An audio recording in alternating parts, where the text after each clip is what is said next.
Ce matin, je réfléchissais à une question qui m'a taraudée pendant longtemps et que je me repose régulièrement et que je pense que beaucoup de femmes ambitieuses se posent aussi sans forcément la formuler clairement. Faut-il se forcer pour réussir professionnellement? Et je pense qu'il y a une nuance à avoir derrière cette notion. Parce que, bien entendu, que dans une activité professionnelle, il y a des contraintes, il y a des moments inconfortables, des obligations, des moments où on ne se sent pas forcément aligné quand on fait certaines choses.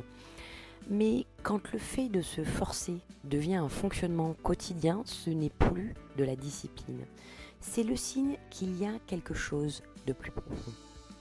Très souvent, derrière ça, ce qui se joue, c'est une dynamique intérieure comme je dois tenir, je n'ai pas le droit de ralentir, je dois être à la hauteur, sinon je risque de décevoir ou de ne plus être légitime. Et à ce moment-là, on ne se force plus pour avancer, on se force pour se sentir en sécurité à l'intérieur.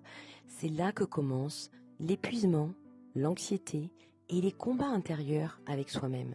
Alors, si vous vous reconnaissez là-dedans, la question est peut-être pas comment arrêter de me forcer, mais plutôt qu'est-ce qui se passerait si j'arrêtais de tenir autant, de me forcer autant.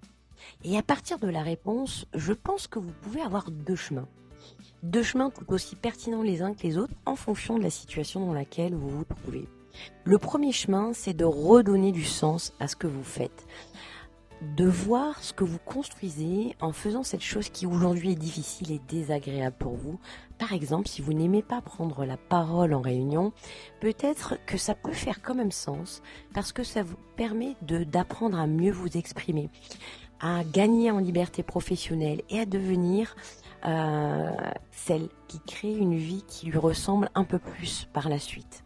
Ce deuxième chemin, c'est de lâcher prise sur cette tension intérieure permanente, parce qu'il n'est pas nécessaire de se violenter intérieurement pour réussir professionnellement. Ce qu'il est nécessaire de faire dans ces cas-là, c'est de se libérer de cette charge émotionnelle qui vient de l'association qu'on a entre la nécessité d'avoir cette tension intérieure pour réussir. Et c'est sur ces deux chemins que j'accompagne les femmes ambitieuses et consciencieuses pour se libérer de l'anxiété de performance et retrouver du plaisir au travail.